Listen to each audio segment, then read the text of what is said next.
Okay. Any questions at this point? Sorry.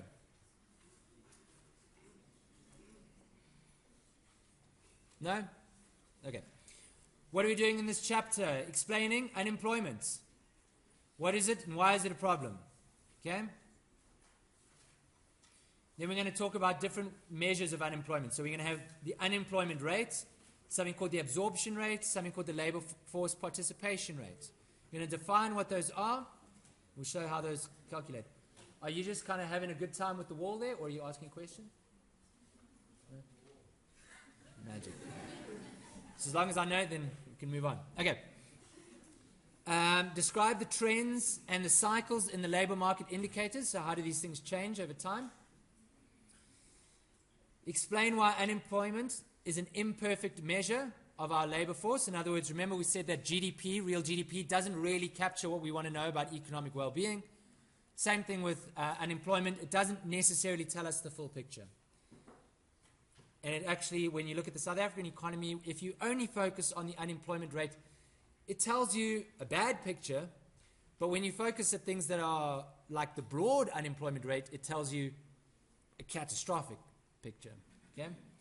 So then you kind of want to go, okay, well, unemployment's only 27% versus, our other measures, which show that things are far worse than that.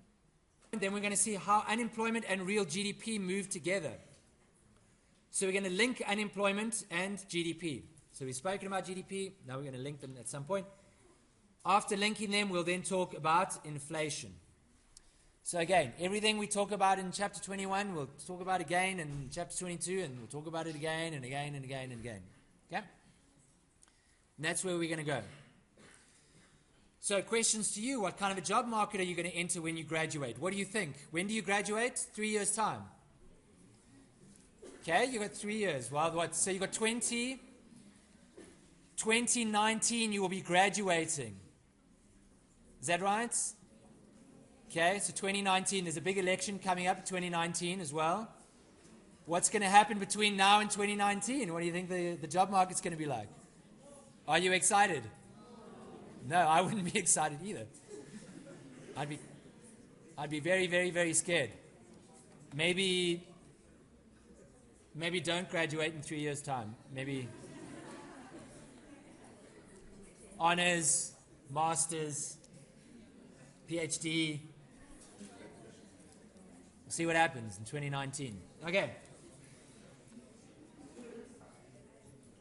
Will there be plenty of good jobs to choose from?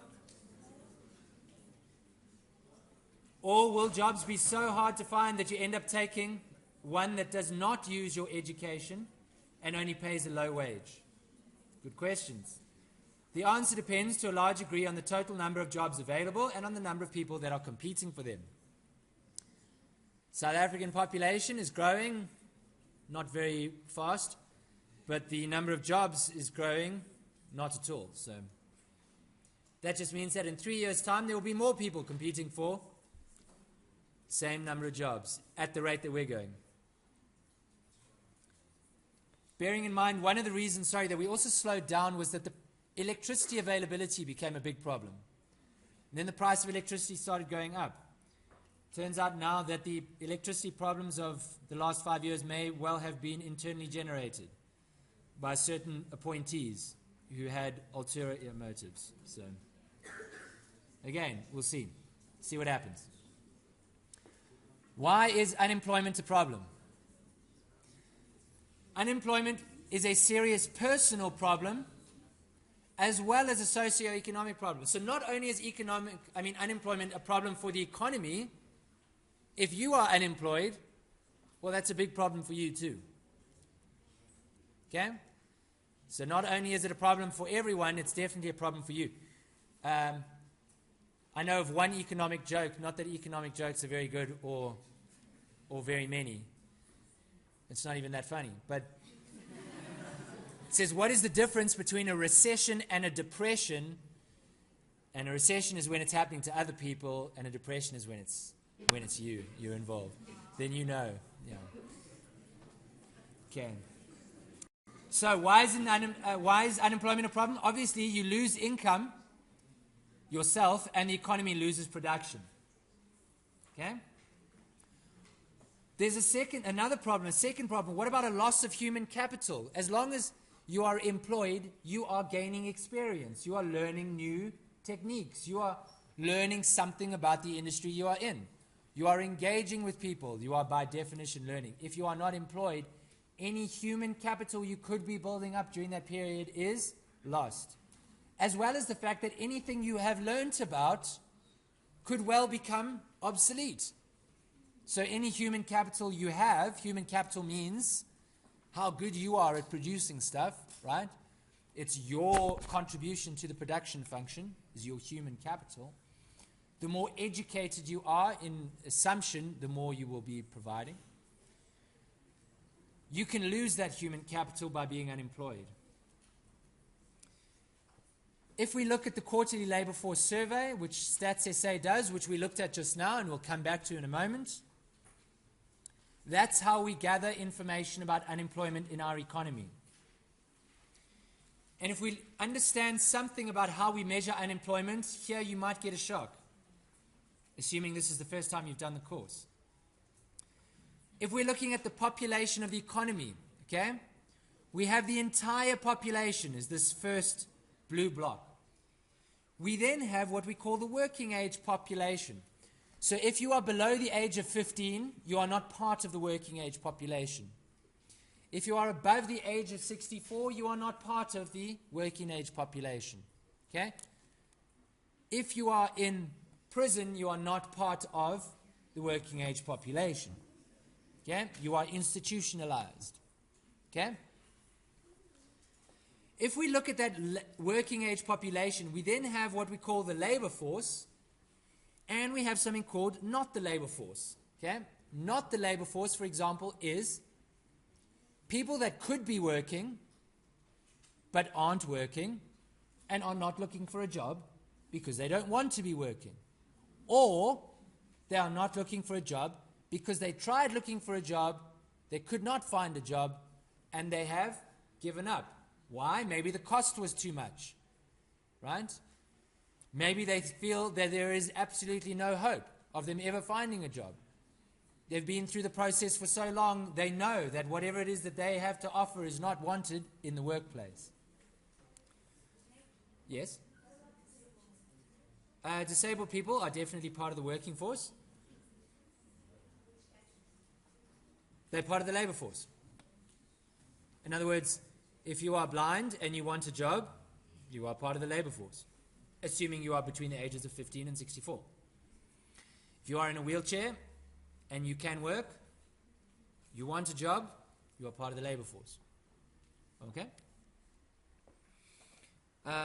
Then we look at, within the labor force, we have the number of people that are employed and a number of people who are unemployed. Who are the unemployed people? They are the people who are actually looking for a job. I don't have a job, I'm part of the working age population, and I'm actually looking for a job. I'm sending my CV out to places, I'm going to job interviews, I am getting on a taxi and going to town and asking people if they have a job for me, right? If that is you, you are unemployed. When we calculate the unemployment rate then, what do we look at? We say, you see this little red block down here? This thing divided by this part over here, that's your unemployment rate. Okay? What does that mean for the South African economy? Well, this is using 2009 numbers, but we can also look at the most recent numbers. Okay? The population in 2009 of South Africa was approximately 49 million. Of those 49 million, 4 million were unemployed, 13.5 million were employed, and about 18 million were looking for jobs. Okay? So what would economically active here is the same as labor force.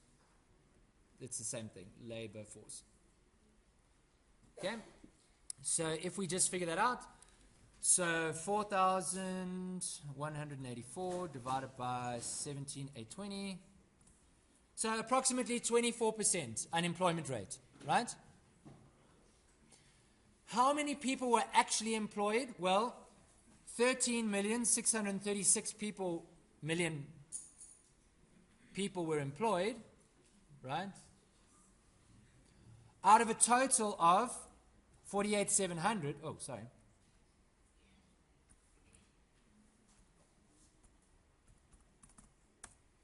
So 28% of the population was actually doing something that generated income. So we have a 24% in unemployment rate, but we only have 28% of people actually employed and doing something, right? Bear in mind that that employment obviously is not perfectly measured, right? Neither is the unemployment perfectly measured. Neither is the population perfectly measured. Okay? So let's look at some measures. Three kinds of the three main labor market indicators, the unemployment rate, and just now I'm going to get you to do some calculations. So we've got the unemployment rate. What do we mean by the unemployment rate? Well, actually, I'll get to that in a second. It's easier to see what the unemployment rate means when you look at it as an equation. But essentially, it's the amount of unemployment, right?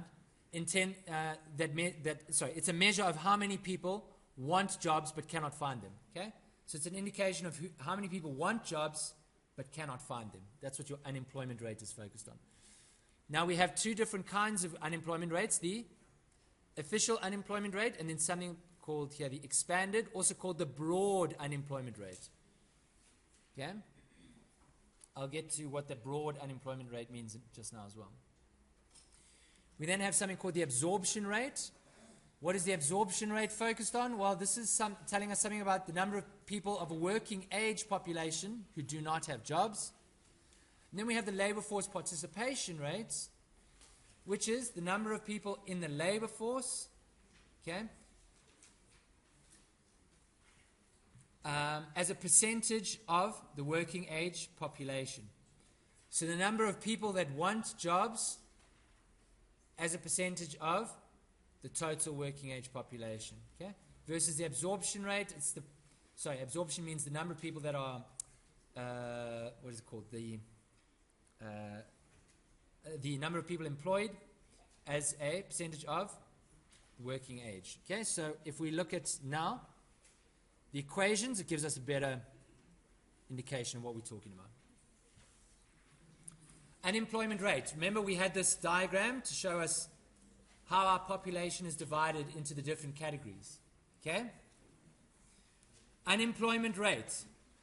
So let's call this one A, the unemployment rate. No, actually fine, we don't need to call that A. Let's just say the unemployment rate is the number of unemployed people, let's call that A, divided by the labor force, let's call that B. Which block is A? This little block here is A. Let me not put it there. This block is A, and this block over here is B. So unemployment rate, A, this block, divided by B. Then we have something called the absorption rate. Number of people employed, so in other words, this one here, let's call it C. C divided by working age populations, that's block over here, D. Working age populations, that tells us something different. Then labor force participation rate says, right, B, labor force, divided by working age population, E, this block up here. So these are all different measures. Okay? Sorry? Oh, sorry, this is D. Is that what you meant? Oh, sorry, you're right. My mistake. Sorry. Over D. Okay, B over D. So, knowing what these equations are, okay, these equations are in your textbook. What I would like you to do quickly as an exercise is move those out of the way. There we go. Here are the actual figures for the South African economy.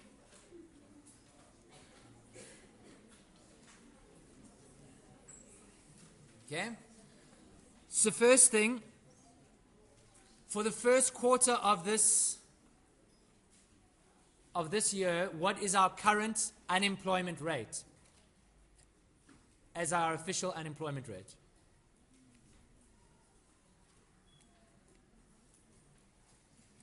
Remember the unemployment rate? I can't write here. Hang on.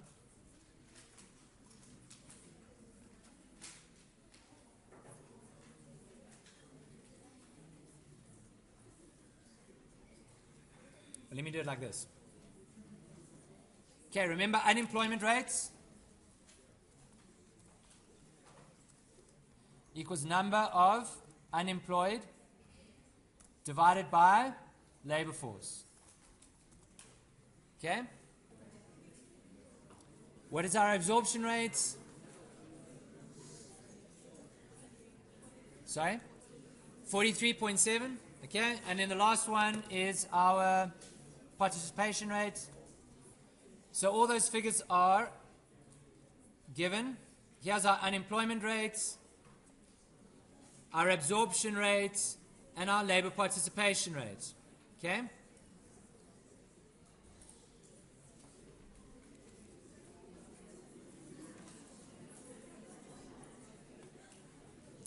If you were wondering what is the trajectory of our economy currently, let's look at year-on-year changes, right? So the number of people employed year-on-year has increased by 3.4%. That sounds okay. The number of people that are unemployed has increased by 8.6%. That's huge. Our population, our working age population, has only increased by 1.7%. And the vast majority of those people went into unemployment. Not good.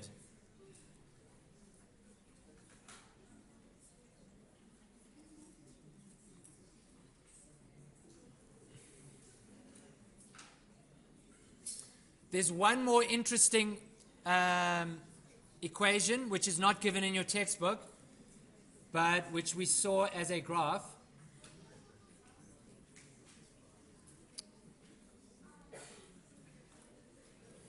Okay, the difference between the expanded unemployment rate, also called the broad unemployment rate, and the actual unemployment rate. So the normal actual official unemployment rate says take the number of unemployed people divided by the labor force. That's your unemployment rate. The broad unemployment rate says, hang on a minute, there are also all these people that are not economically active, like these discouraged workers. Okay? In other words, people that want a job, but they're not looking for a job because they just don't think they can get a job. Okay? Take the number of discouraged workers, add that to the number of unemployed people. Okay? So take these guys, add it to the number of unemployed people. Okay? And then divide that number by the labor force plus the number of discouraged people. Okay? To get the broad unemployment rate, add the number of discouraged workers to the number of unemployed people, add the number of discouraged workers to the labor force, and then divide that number, the number of unemployed plus discouraged, by the labor force plus discouraged, right? In other words, make the number of unemployed people bigger by discouraged workers, make the labor force bigger by discouraged workers, and then divide that new unemployed number by the new labor force number. Okay? I'll write it out as an equation in that little notepad. Okay, broad equals number of unemployed plus discouraged. Okay, so our broad unemployment rate is closer to 34.4%. In other words, 1/3 of the people in this economy that want a job cannot get a job. 1 out of every 3 people. want a job, cannot get a job. Okay? One of the things, in fact, I must remind myself as well, I'll do this for Thursday. I will show you how that looks whether you have different levels of education. So we understand all the different ratios that we've looked at. In terms of testing and things like that, you don't have a formula sheet going into your exam. So you just need to know these things. They're not complicated formulas, but they are a bit annoying to try and learn, but they're pretty simple. You have to know them. That's just how it goes. Okay? Know those formulas. So as an example of the kind of question you could get, and we will do this first thing next week Thursday after we've covered these other things that I wanted to talk about. Here's a question. If you are worried by the state of this question at this point, then let that be motivation for you to say, okay, I need to get on top of this stuff, right? Here's the question given this table with these figures and these question marks. Okay? What is the approximate broad unemployment rate in this economy if the strict, in other words, the strict is the normal unemployment rate, is 19%. So you've been given the normal unemployment rate, 19%. You're given a working age population, 7,500. You're given not economically active, 3,000. And you're given not available to work, 1,900. Can you please calculate broad unemployment? Okay?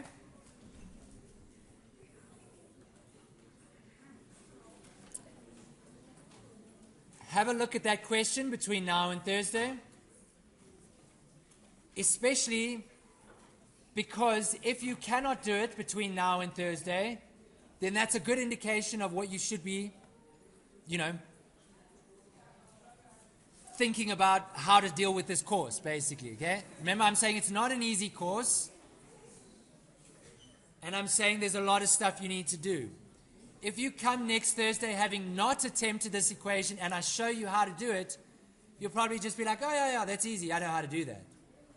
Trying to figure it out if you've never seen it before is a different story. And you will almost certainly see questions that you need to figure out, like you haven't seen before. So whatever your state of mind is as you try and get through this question, bear in mind that will probably be a reflection of your state of mind in any test or exam you go through. Okay? So sit with your textbook, look at the question, find the answer, and if you cannot find the answer, think about your learning strategy and come and talk to me if you're worried. Cool. See you on Thursday.